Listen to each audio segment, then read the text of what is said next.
suatu kebahagiaan berkumpul dengan keluarga, untuk merawat mereka, untuk mendukung mereka, dan untuk berusaha menuju impian bersama.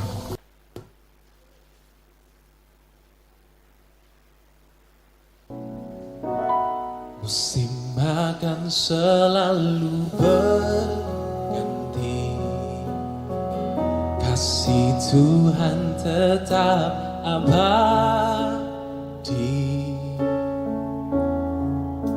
tak akan berubah sampai selamanya.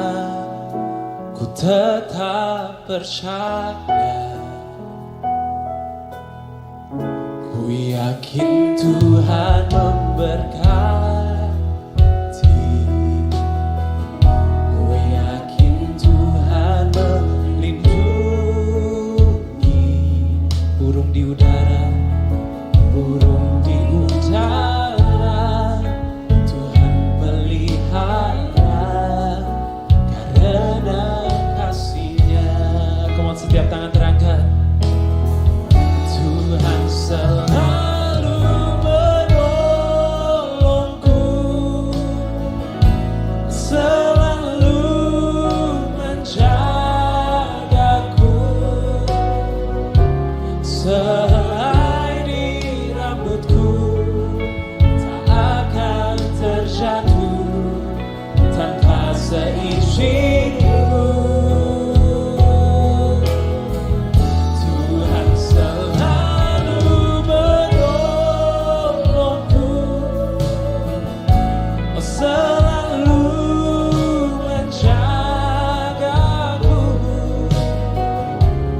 Dia mengenyangkanku dan memeliharaku seumur hidupku. Ku yakin Tuhan memberkati. Come on, dengan iman katakan, ku yakin Tuhan melindungi. Burung di udara, Tuhan pelihara karena kasih-Nya. Come we sing, Tuhan selalu menolongku, selalu menjagaku, sehelai di rambutku tak akan terjatuh tanpa seizinku. Oh, Tuhan selalu menolongku, selalu menjagaku. Dia mengenyangkanku dan peliharaku seumur hidupku. Tuhan, kami menyembah-Mu pada pagi hari ini karena Engkau Tuhan yang setia, Tuhan yang tak pernah tinggalkan kami. Tuhan selalu menolongku, selalu menjagaku, sehelai di rambutku tak akan terjatuh tanpa seizinku.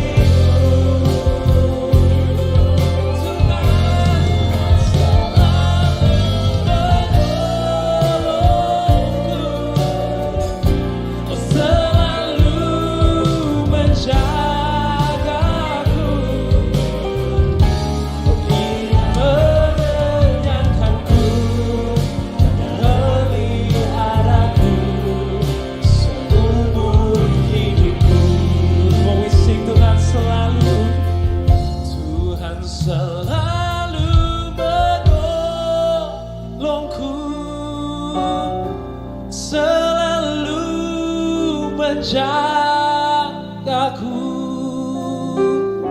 sehelai di rambutku. tak akan terjatuh tanpa seizin-Mu. Tuhan selalu menolongku, selalu menjagaku.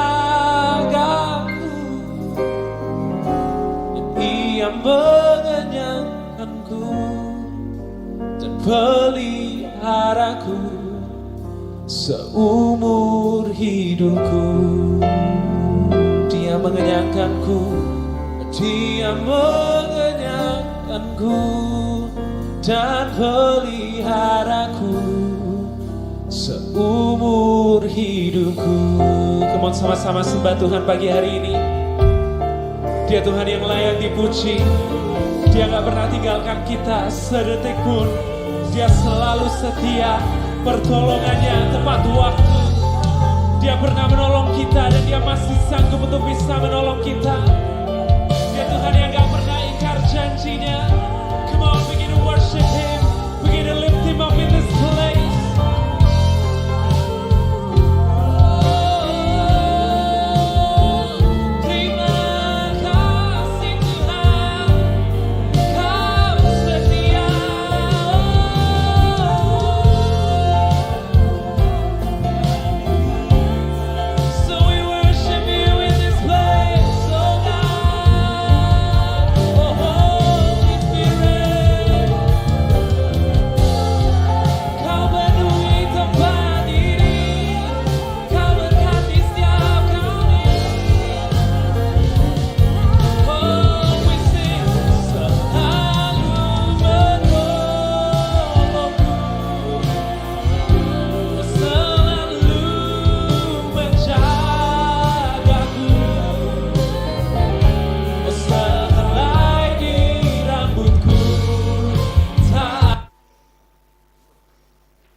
Shalom. Sebagai orang yang percaya kepada Tuhan Yesus Kristus, kita patut bersyukur kepadanya atas segala pimpinan, penyertaan di dalam menjalani kehidupan kita sepanjang minggu yang kita sudah lalui, di dalam melaksanakan berbagai tugas, pekerjaan kita masing-masing, sehingga pada pagi hari ini Tuhan berkenan menghadirkan kita di rumahnya yang kudus untuk melaksanakan ibadah bersama pada pagi hari ini. Berbadahlah kepada Tuhan dengan sukacita, datanglah kepadanya dengan sorak-sorai, masuklah melalui pintu gerbangnya dengan nyanyian syukur, ke dalam pelatarannya dengan puji-pujian, bersyukurlah kepadanya dan pujilah namanya. Jemaat silakan berdiri, kita akan puji Tuhan dari Kidung Jemaat 314, baitnya yang pertama dan baitnya keempat, pujilah sumber hidupmu.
Dalam nama Allah Bapa, Anak dan Roh Kudus, ibadah ini ditahbiskan.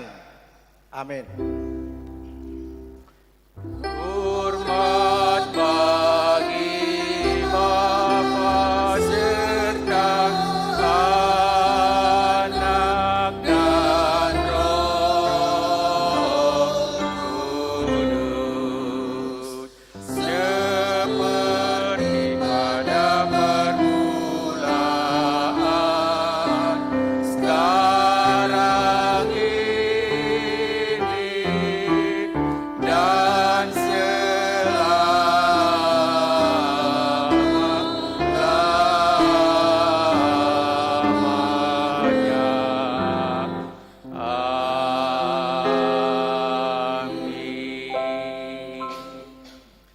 kasih karunia dan damai sejahtera dari Allah Bapa kita dan dari Tuhan Yesus Kristus kiranya menyertai saudara-saudara.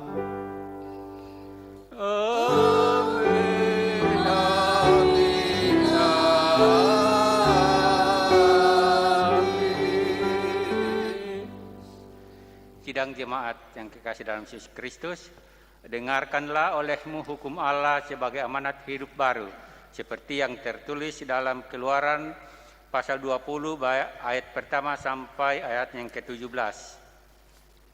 Keluaran 20 ayat 1 sampai 17, firman Tuhan berbunyi. Ke-10 firman. Lalu Allah mengucapkan segala firman ini, Akulah Tuhan, Allahmu yang membawa engkau keluar dari tanah Mesir, dari tempat perbudakan. Jangan ada padamu ilah lain di hadapanku. Jangan membuat bagimu patung yang menyerupai apapun yang ada di langit di atas, atau yang ada di bumi di bawah, atau yang ada di dalam air di bawah bumi. Jangan sujud menyembah kepadanya atau beribadah kepadanya, sebab aku, Tuhan Allahmu, adalah Allah yang cemburu, yang membalaskan kesalahan bapa kepada anak-anaknya, kepada keturunan yang ketiga dan keempat dari orang-orang yang membenci aku. Tetapi aku menunjukkan kasih setia kepada beribu-ribu orang, yaitu mereka yang mengasihi aku dan yang berpegang pada perintah-perintahku. Jangan menyebut nama Tuhan Allahmu dengan sembarangan, sebab Tuhan akan memandang bersalah orang yang menyebut namanya dengan sembarangan. Ingatlah dan kuduskanlah hari Sabat. 6 hari lamanya engkau akan bekerja dan melakukan segala pekerjaanmu. Tetapi hari ke-7 adalah hari Sabat Tuhan Allahmu. Maka jangan melakukan sesuatu pekerjaan, engkau anakmu laki-laki atau anakmu perempuan, atau anakmu laki-laki atau hambamu perempuan, atau hewanmu atau orang asing yang di tempat kediamanmu. Sebab 6 hari lamanya Tuhan menjadikan langit dan bumi, laut dan segala isinya, dan ia berhenti pada hari ke-7. Itulah sebabnya Tuhan memberkati hari Sabat dan menguduskannya. Hormatilah ayah dan ibumu, supaya lanjut umurmu di tanah yang diberikan Tuhan Allahmu kepadamu. Jangan membunuh, jangan berzinah, jangan mencuri, jangan mengucapkan saksi tentang sesamamu, jangan mengingini rumah sesamamu, jangan mengingini istrinya, atau hambanya laki-laki, atau hambanya perempuan, atau hambanya, atau lembunya, atau keledainya, atau apapun yang dipunyai. Demikian firman Tuhan. Dan kita mengaminkan amanat hidup baru dari PKJ 239, bait yang pertama sampai bait ketiga.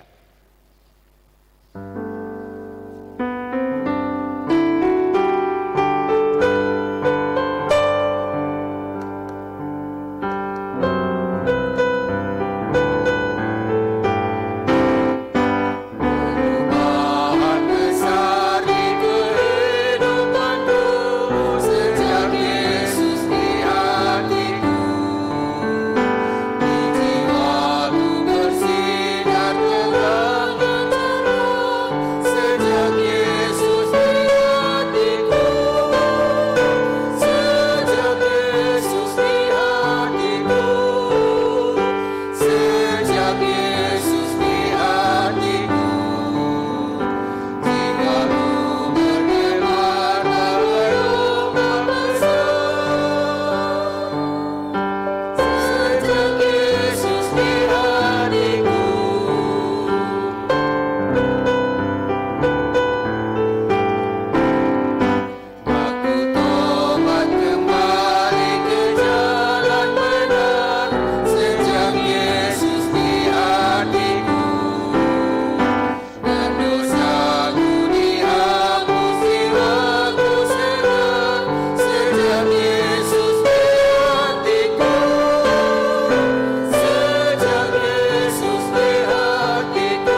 jemaat silakan duduk kembali.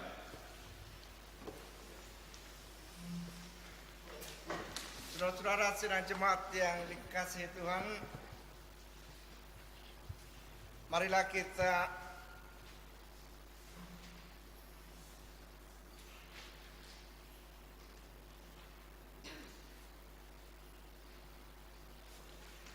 kita merendahkan diri.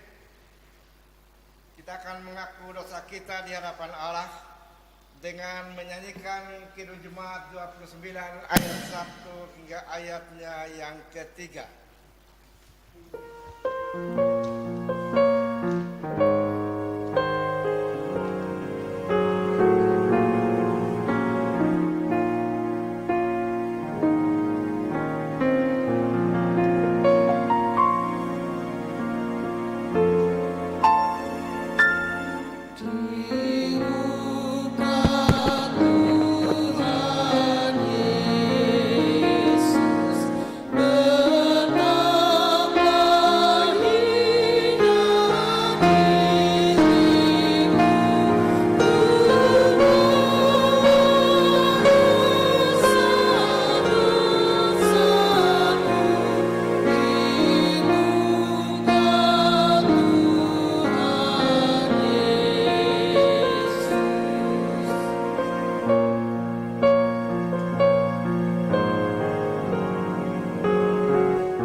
Saudara-saudara sidang jemaat, setelah kita mengaku dosa di hadapan Allah melalui nyanyian Kidung Jemaat, sekarang marilah kita mendengarkan berita pengampunan dosa atau berita anugerah, pemberitaan anugerah Allah.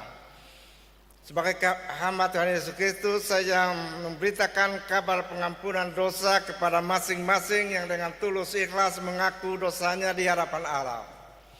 Seperti tersurat, karena demikianlah Allah mengasihi dunia ini sehingga dikaruniakannya anaknya yang tunggal itu, supaya barang siapa yang percaya akan dia tidak binasa melainkan beroleh hidup yang kekal. Injil Yohanes pasal 3 ayatnya yang ke-16, dan sidang jemaat aminkan dengan menyanyikan dari Kidung Jemaat 353.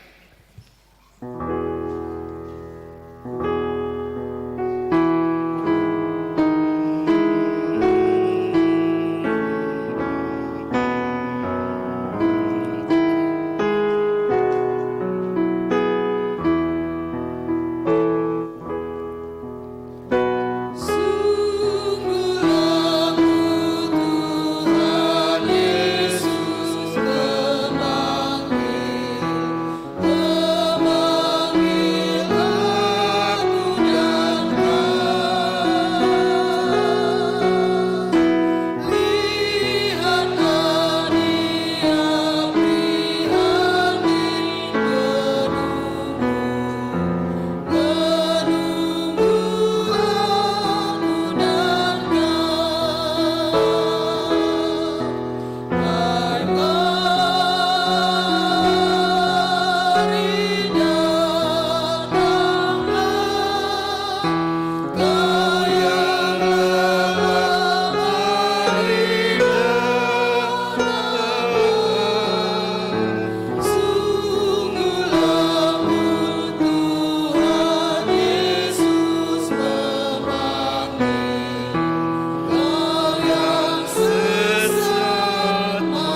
Kita berdoa. Tuhan Bapa di dalam surga, pada saat ini kami sekumpulan kecil anak-anak-Mu akan mengkuduskan waktu yang indah ini untuk mendengarkan firman-Mu. Kiranya Roh Kudus akan menciptakan hati yang senantiasa merindukan firman itu. Oleh karena hanya dengan firman-Mu saja kami beroleh tuntunan untuk hidup sesuai dengan kehendak-Mu. Hanya oleh petunjuk dari firman-Mu kami tahu apa yang harus kami perbuat dalam hidup ini. Secara khusus kami tahu bagaimana kami harus mempersembahkan seluruh hidup dan kehidupan kami sebagai persembahan yang berbau harum di hadapan hadirat-Mu. Karena itu Bapa, ketika kami membuka Alkitab dan kami akan membaca firman-Mu, kami mohon Engkau hadir di tengah-tengah kami. Roh-Mu yang kudus kiranya akan melayakkan kami untuk membaca firman itu, untuk mendengarkan, dan Roh Kudus akan memberikan kepada kami kemampuan, kekuatan untuk melakukan firman itu di tengah keseharian hidup kami. Bapa di dalam surga, berfirmanlah kiranya, karena kami anak-anak-Mu telah sedia mendengarkannya. Dalam nama Tuhan kami Yesus Kristus yang telah mengajar kami berdoa. Bapa kami yang di surga, dikuduskanlah nama-Mu, datanglah kerajaan-Mu, jadilah kehendak-Mu di bumi seperti di surga. Berikanlah kami pada hari ini makanan kami yang secukupnya, dan ampunilah kami akan segala kesalahan kami, seperti kami mengampuni orang yang bersalah kepada kami. Dan janganlah bawa kami ke dalam pencobaan, tapi lepaskanlah kami daripada yang jahat. Oleh karena Engkau yang punya kerajaan, kuasa, dan kemuliaan sampai selama-lamanya. Amin.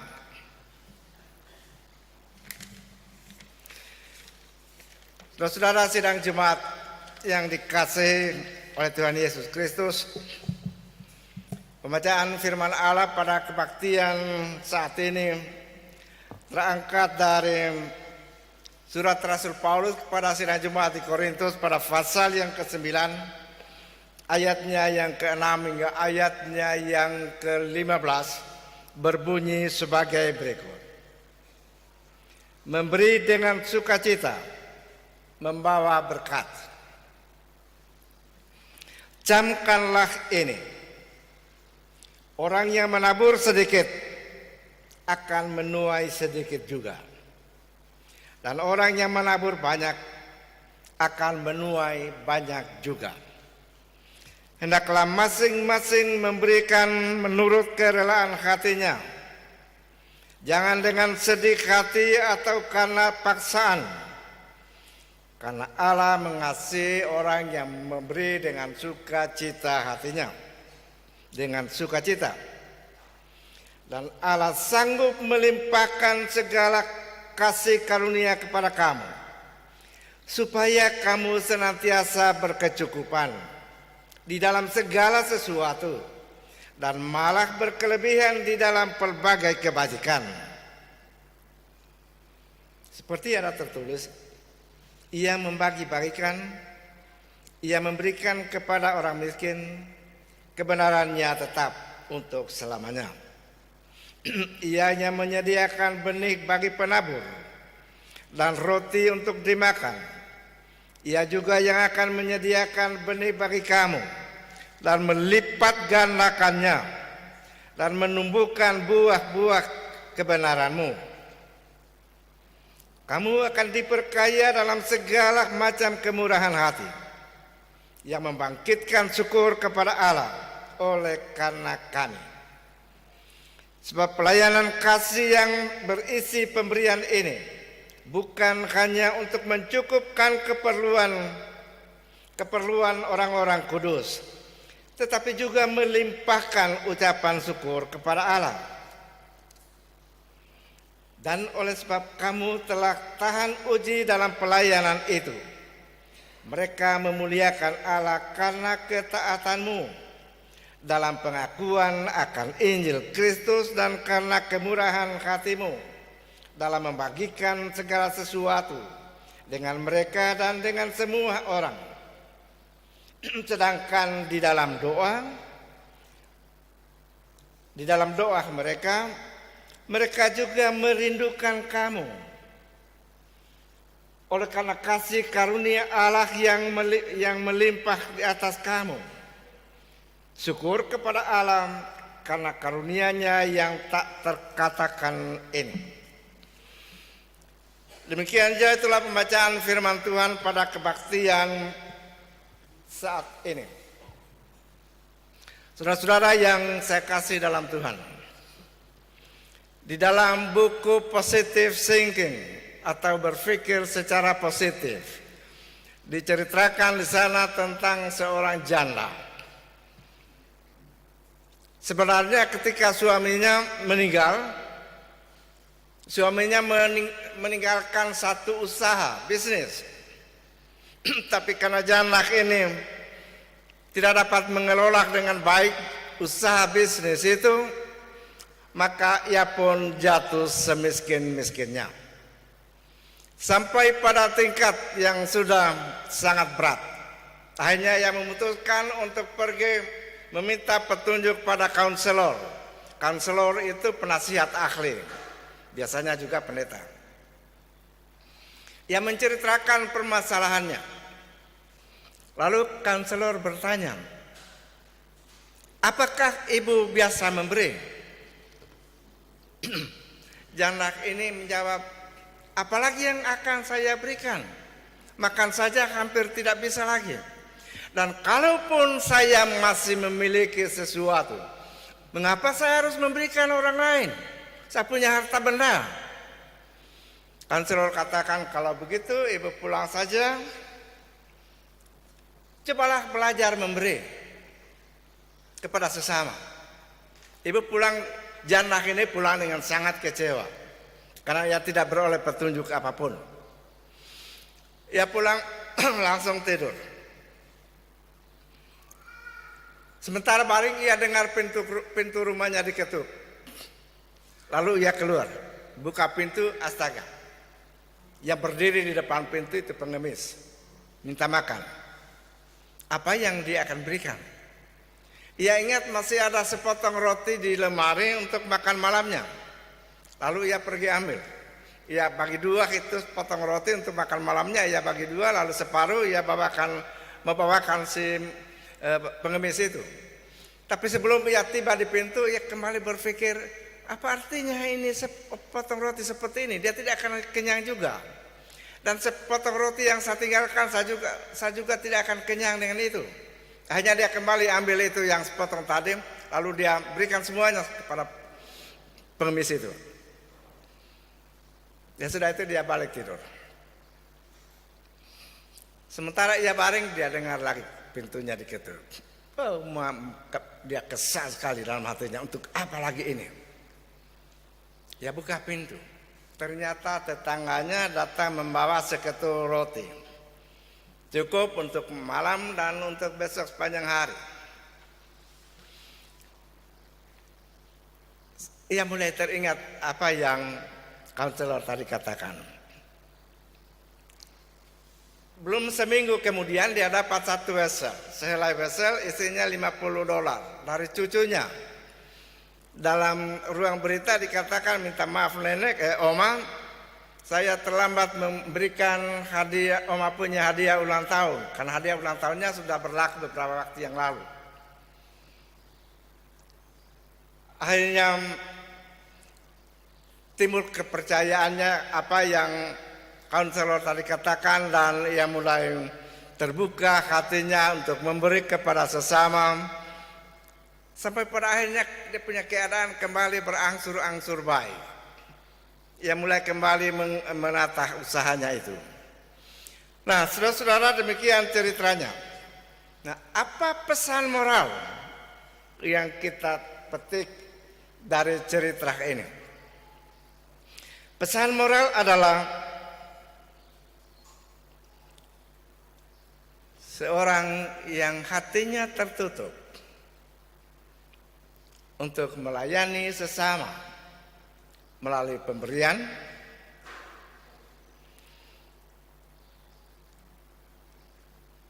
maka kehidupannya juga akan sangat susah. Oleh karena pintu berkat tertutup.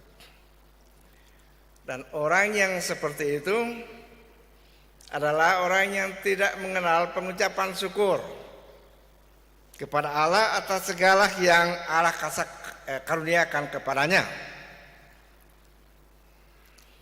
Jadi orang yang tidak memiliki jiwa dan semangat pelayanan kasih adalah orang yang tidak mengasihi sesamanya dan tidak tahu mengucap syukur. Nah, saudara-saudara, Paulus hendak menjelaskan kebenaran firman ini melalui suratnya kepada sidang jemaat di Korintus. Nah, siapa itu jemaat di Korintus? Orang-orang Kristen di Korintus. Menurut kesaksian Alkitab, orang-orang Kristen di Korintus adalah orang-orang yang kaya. Mereka itu pengetahuan mereka juga tentang masalah iman cukup tinggi. Oleh karena itu ketika orang-orang Kristen di Yerusalem menderita kemiskinan yang amat sangat, dan Paulus mendorong orang Kristen di Korintus supaya membantu saudara-saudaranya di orang-orang kudus di Yerusalem, mereka pun berjanji mereka akan membantu. Tetapi sampai 1 tahun Paulus menunggu, belum juga terrealisasi mereka punya janji itu. Lalu Paulus menulis surat, ini menjadi latar belakang dari bacaan kita tadi. Paulus mengingatkan, mendorong jemaat di Korintus dengan mengambil contoh, mengingatkan orang-orang Kristen di Makedonia dan Akaya, provinsi Akaya. Mereka itu orang-orang yang sangat miskin, dan orang kekristenan di Makedonia belum cukup 2 tahun.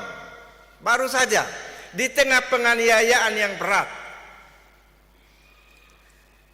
Oleh karena itu ketika Paulus menghimbau jemaat-jemaat supaya membantu orang-orang miskin, orang-orang kudus di Yerusalem, Paulus tidak mengganggu mereka di Makedonia dan Akaya.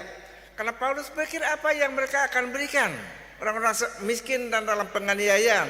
Tetapi ketika orang-orang Kristen di jemaat-jemaat Makedonia mendengar gerakan itu, mereka minta kepada Paulus dengan amat sangat supaya kami juga dibolehkan. Lalu mereka pun mengumpulkan uang, dan Paulus sangat-sangat heran. Jumlah yang mereka kumpulkan begitu banyak. Oleh karena mereka bekerja dengan keras mencari uang untuk tujuan itu. Nah, ini yang Paulus, isi surat Paulus pada pasal bacaan kita tadi.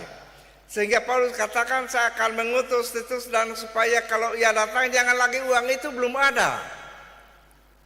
Supaya uang itu sudah ada untuk dikirimkan kepada orang-orang kudus.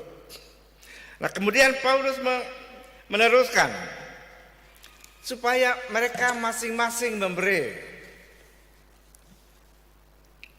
dengan kerelaan hati, jangan karena dipaksa-paksa. Kalau toh mereka memberi karena sudah terlalu banyak kali Paulus paksakan mereka, itu tidak ada manfaatnya. Supaya memberi dengan kerelaan hati, jangan dengan terpaksa atau karena dipaksa atau karena didorong-dorong, didesak. Karena dengan itu berarti mereka melakukan sesuatu yang sia-sia. Saudara, apa yang dimaksud dengan memberi dengan kerelaan hati? Dan Paulus katakan Allah mengasihi orang yang memberi dengan kerelaan hatinya, dengan sukacita. Apa itu memberi dengan kerelaan hati? Kalau menurut pengertian kita sekarang, memberi kerelaan hati artinya memberi sedikit saja. Kalau kita punya banyak uang di kantung, tidak mudah untuk kita berikan kepada orang lain dengan banyak, atau bawa di gereja dalam jumlah besar.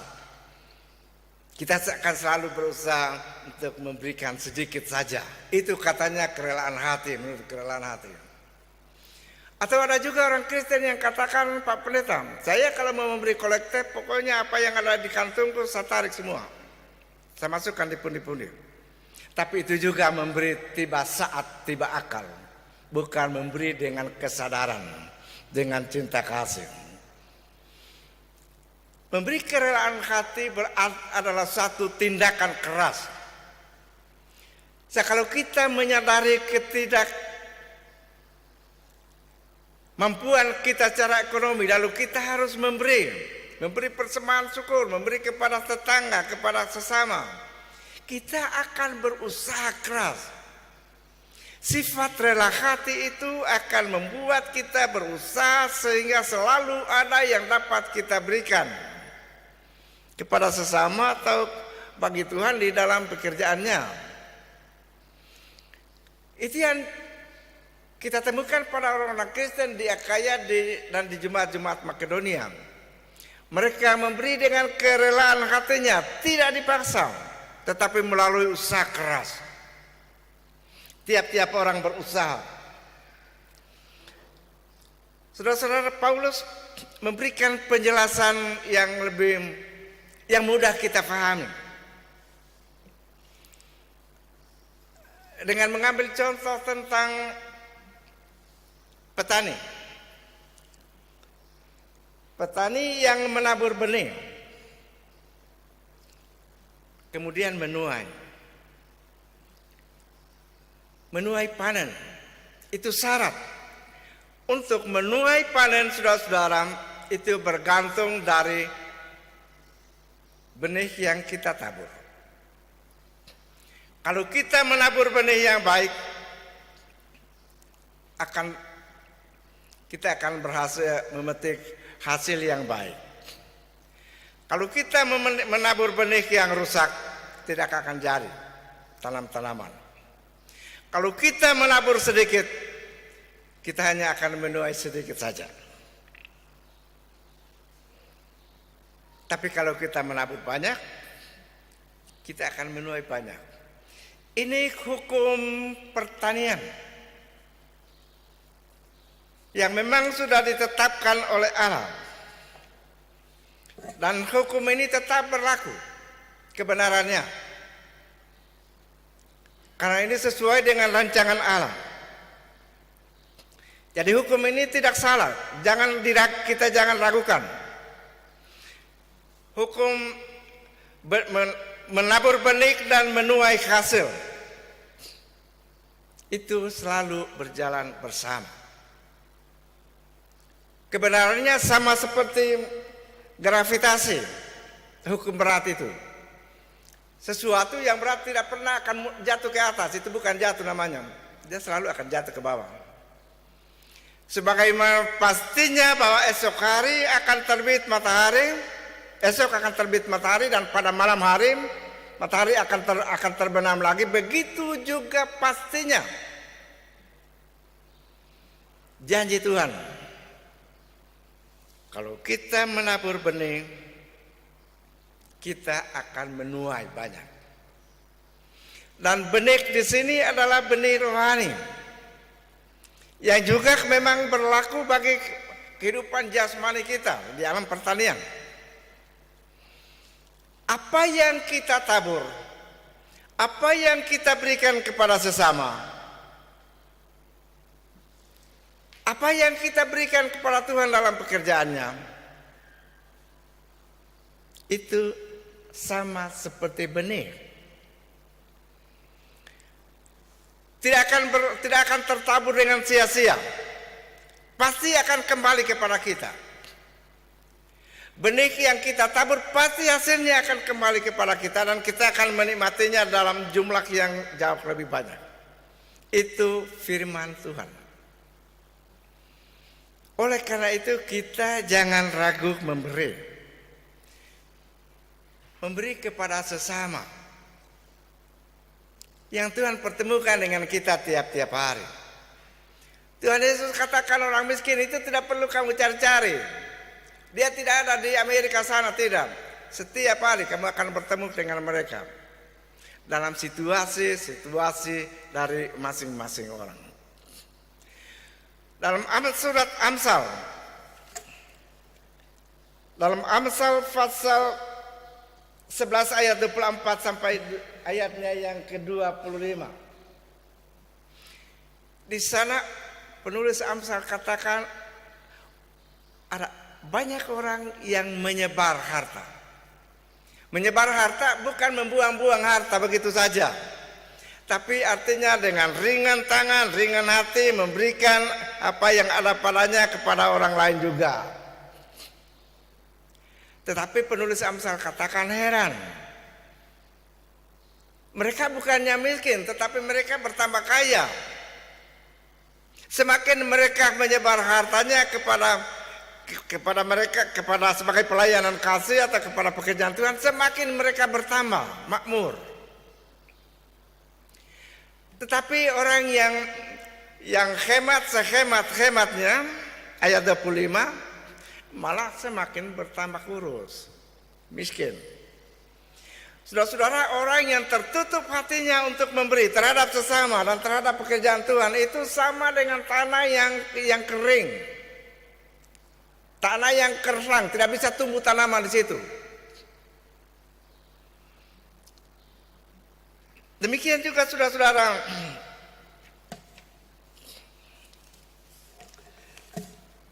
firman Tuhan dalam pasal 19, Amsal 19.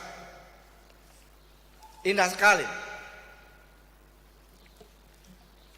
Amsal 19 ayatnya yang ke-17. Penulis Amsal katakan memberi kepada orang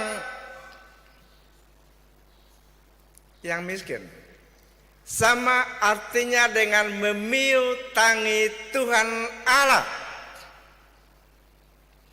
Jadi kalau hati kita, tangan kita terbuka untuk memberi kepada sesama,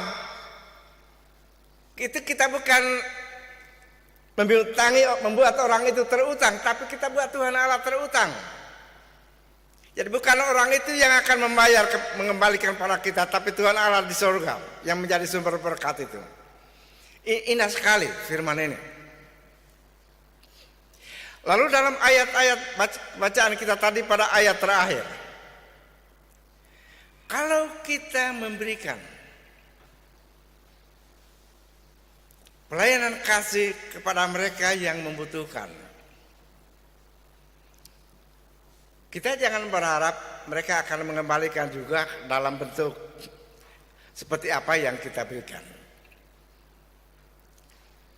Kita jangan secara letterlek berpegang pada hukum menabur menuai. Seolah-olah kalau kita berikan mereka uang 100 nanti mereka akan kembalikan 1 juta.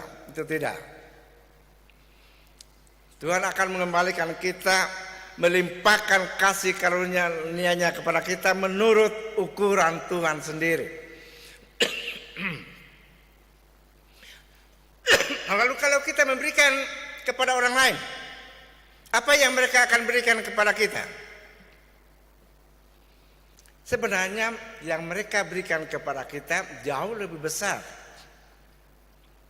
daripada yang kita berikan. Oleh karena yang akan berikan kepada kita adalah doa. Mereka mendoakan kita.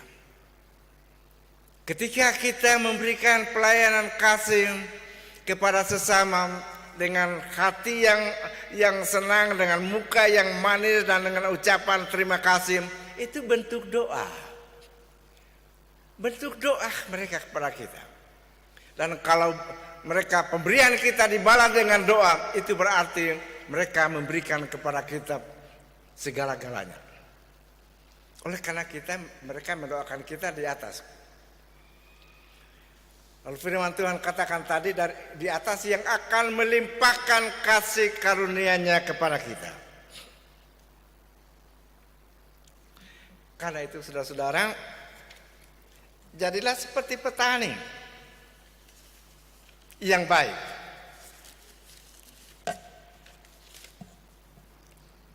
Yang ringan memberi.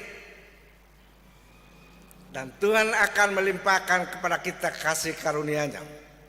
Tapi kita harus hati-hati. Jangan kita memberi kepada sesama yang membutuhkan lalu dengan harapan bahwa Tuhan akan membalas banyak-banyak, lebih banyak lagi. Jangan kita memberi banyak kepada Tuhan di gereja lewat amplop persembahan dengan harapan Tuhan akan membalas lebih banyak lagi. Ada cerita tentang seorang pendeta karismatik di Amerika. Dia hendak membuat gedung gereja yang besar dan sangat dingin. Dia hendak memasang alat pemanas heater supaya kalau orang berbakti tidak kedinginan. Lalu diadakan kebaktian kebangunan rohani selama 10 malam. Setiap malam ia menantang mereka supaya memberi. Pada malam yang ke-10 ia katakan, saudara-saudara, saya sudah cukup menantang saudara-saudara supaya memberi. Tapi pada saat ini saya mau tantang lagi sekali lagi kepada saudara-saudara supaya memberi lagi. Siapa kalau saudara mau memberi $5 dan tidak ada uang $5 di kantung, katakan tulis memberi $100. Kalau memberi $10 dan tidak ada $10 di kantung, tulis mau beri sekian banyak lagi. Kalau lalu saudara tunggu, kalau Tuhan tidak mengembalikan uang saudara dalam jumlah yang berlipat-lipat ganda, datang kepada saya akan kembalikan itu uang yang saudara berikan. Itu namanya memanipulasi kantung jemaat. Nah, kita tidak memberi dengan kantung. Kita memberi dengan hati. Karena itu Paulus katakan supaya bahwa Allah mengasihi mereka yang memberi dengan sukacita. Memberi dengan kerelaan hati. Jangan memberi karena dipaksa-paksa atau dipancing-pancing dengan janji-janji yang tidak sesuai dengan firman Tuhan. Karena itu jadilah petani rohani yang baik. Dan Tuhan akan memberikan kepada kita bukan hanya kehidupan kekal di surga, tetapi juga berkat-berkat yang melimpah tiap-tiap hari. Yang kita butuhkan. Tuhan janjikan itu. Tuhan Yesus katakan jangan khawatirkan hari esok, karena hari esok ada nanti kekhawatirannya sendiri. Tuhan Yesus katakan supaya jangan khawatirkan apa yang kamu akan makan dan minum dan pakai, karena kekhawatiran itu yang membuat hati kita, tangan kita tertutup untuk tidak memberi kepada orang lain dan kepada gereja. Tuhan Yesus katakan cari dahulu kerajaan Allah dan kebenarannya, maka semua itu akan ditambahkan kepadamu. Apa yang dimaksud semua itu? Yang Yesus maksud dengan semua itu adalah semua yang selalu kita khawatirkan. Semua yang selalu kita khawatirkan. Karena itu saudara-saudara, belajarlah memberi. Tapi jangan mencobai Tuhan dengan pemberian itu. Tapi memberilah kepada sesama yang Tuhan pertemukan dengan kita tiap-tiap hari. Memberi kepada Tuhan bagi kelangsungan pekerjaannya. Karena itu firman. Karena Tuhan kehendaki supaya kita buat seperti itu.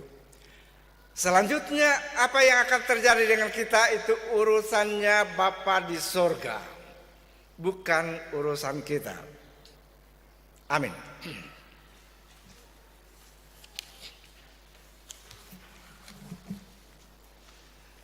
Saudara, setelah kita mendengarkan firman Tuhan tadi, sekarang kita akan merespons firman itu lewat persembahan syukur.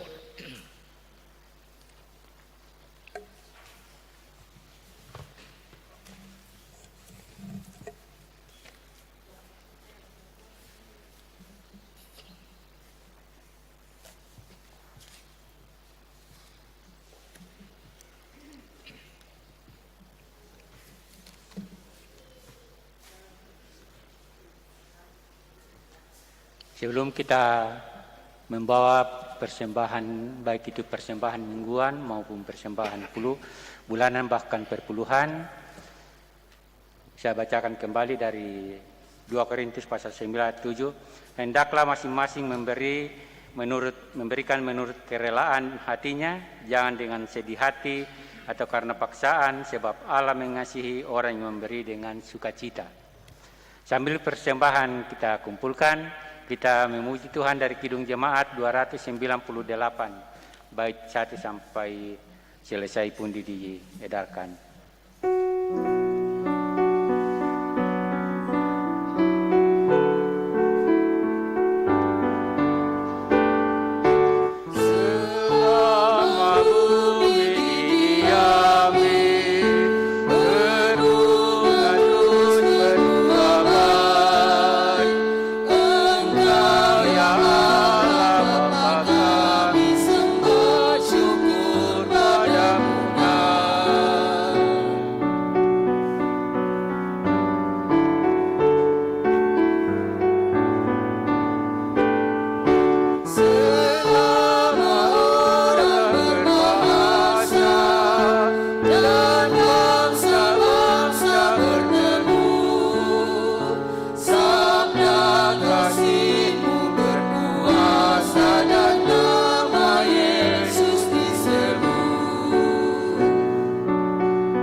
Kita akan mengikrarkan pengakuan iman Kristen menurut pengakuan iman Rasulin dengan menyanyikan Apostolikum.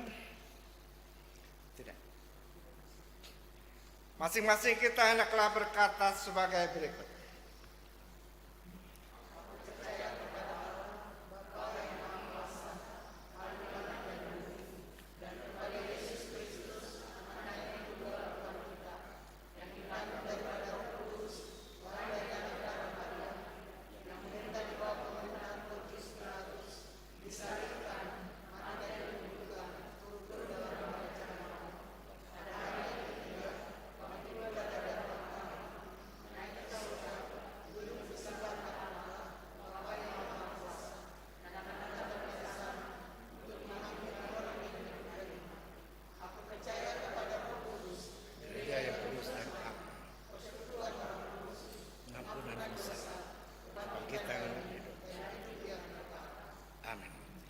Saudara-saudara silakan duduk kembali dan tarian puji-pujian akan masuk.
Tuhan berkati.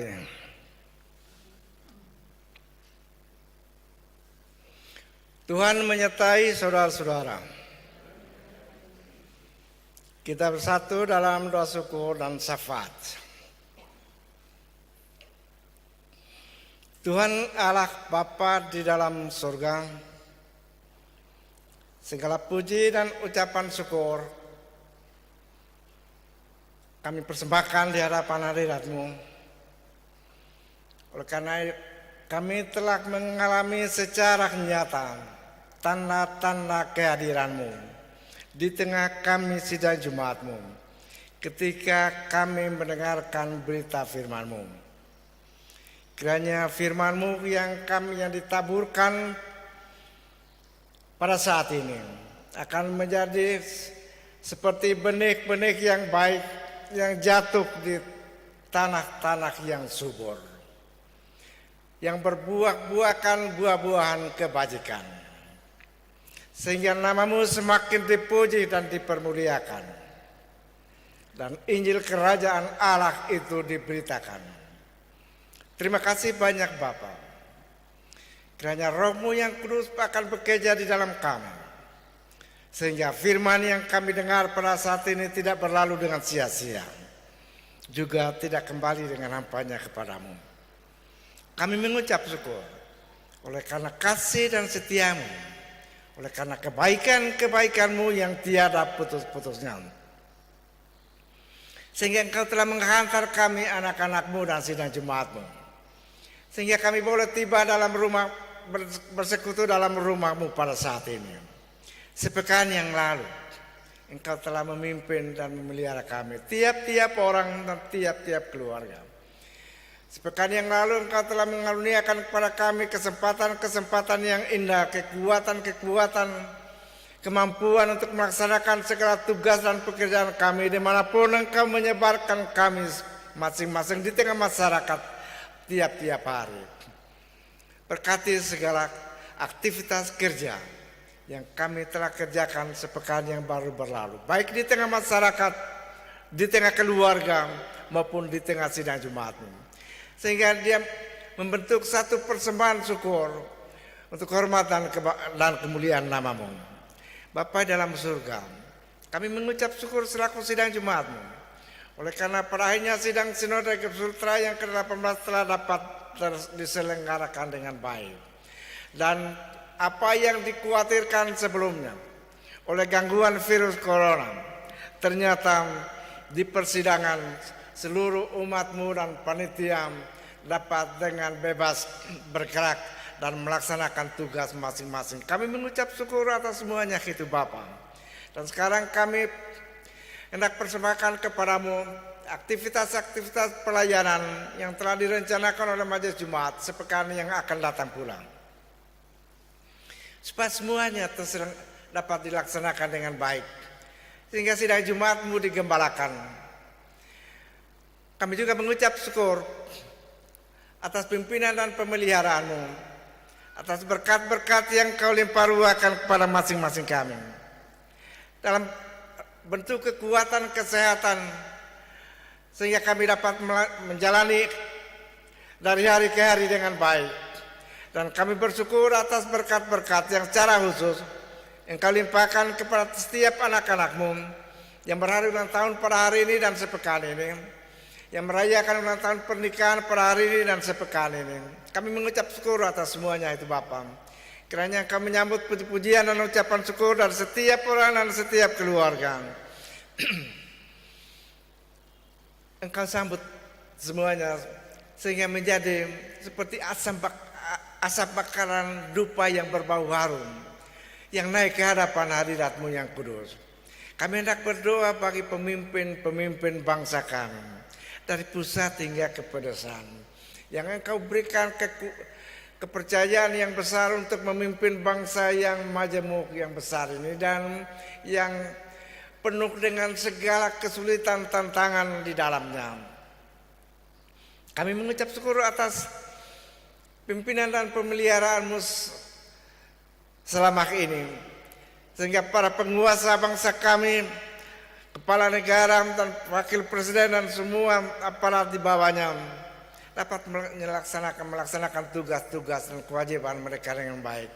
Demikian juga dengan gereja-gerejamu di Indonesia yang telah Engkau tempatkan untuk memberitakan firman itu kepada semua orang.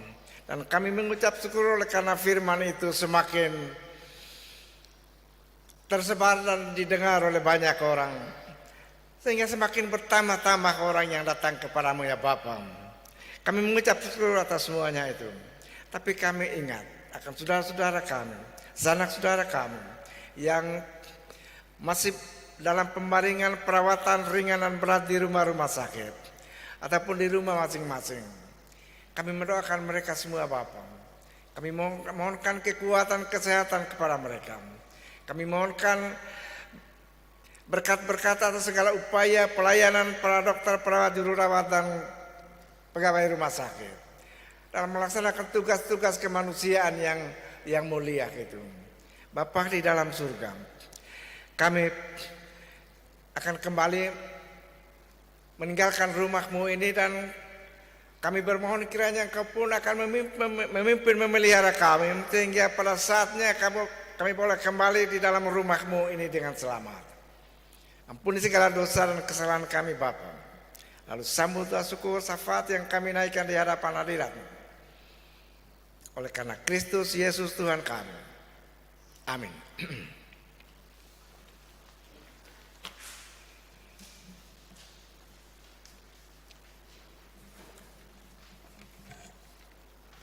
Warta Jemaat Minggu tanggal 10 Oktober 2021 silakan dilihat dalam lembaran masing-masing. Kebaktian rumah tangga Rayon 1 pada hari Sabtu tanggal 16 bulan 10 2021 pukul 5 atau jam 17 di keluarga Penatua Agus Pianus dan Kris Wahid Pianus dengan alamat Jalan Serwe Gading nomor 78C Alolama. Pelayan Pendeta Noviana B. Panginan MDIP. Rayon 2 pada hari Rabu tanggal 13 bulan 10 2021 jam 5 atau pukul 17 di keluarga Enrico Reynal Laban dengan alamat Jalan Malik 2. Pelayan Pendeta Noviana B. Panginan MDIP.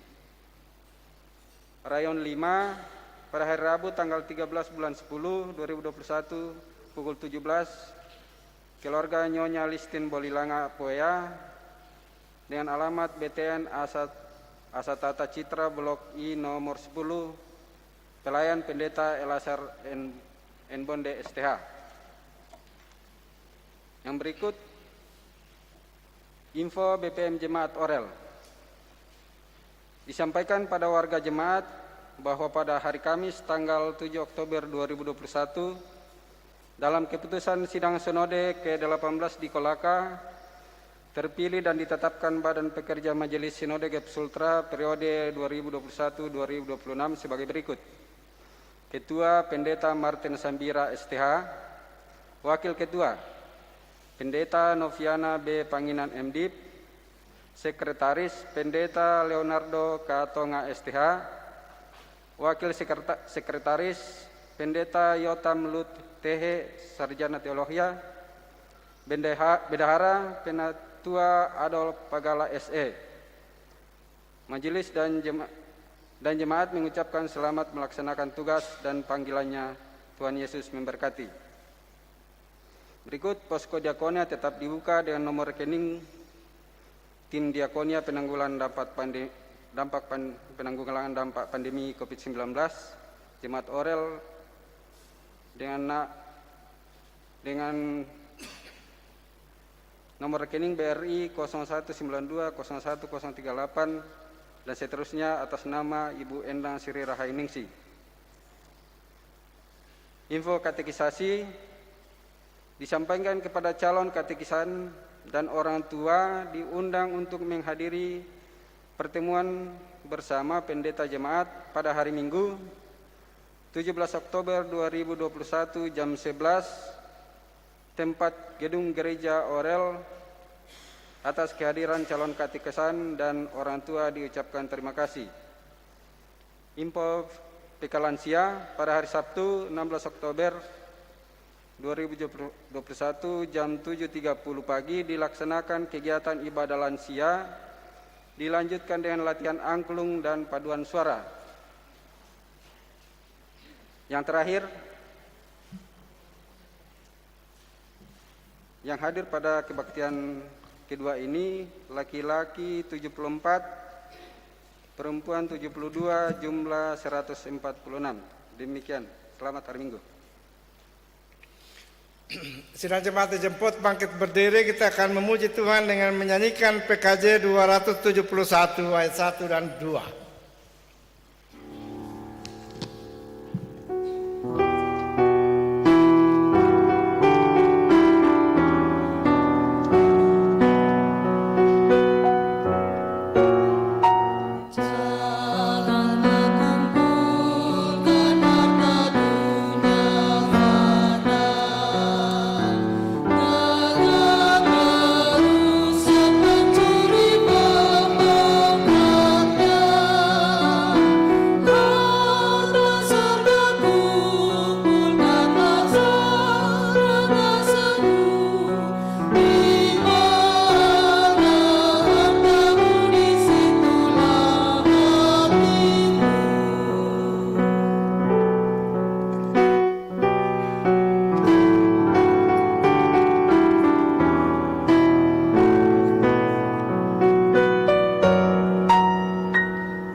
Pulanglah dengan sejahtera dan terimalah berkat Tuhan.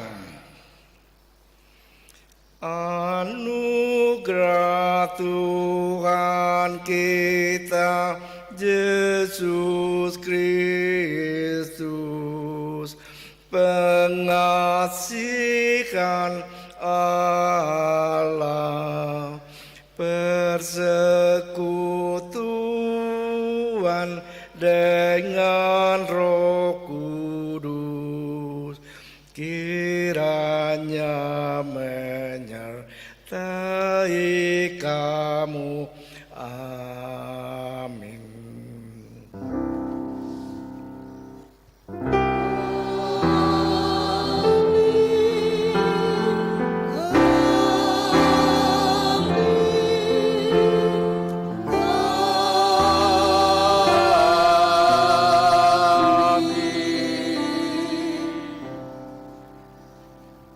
Bait yang ketiga dari PKJ 271 untuk mengakhiri seluruh rangkaian ibadah kita pada siang hari ini.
Demikianlah ibadah kita pada hari ini.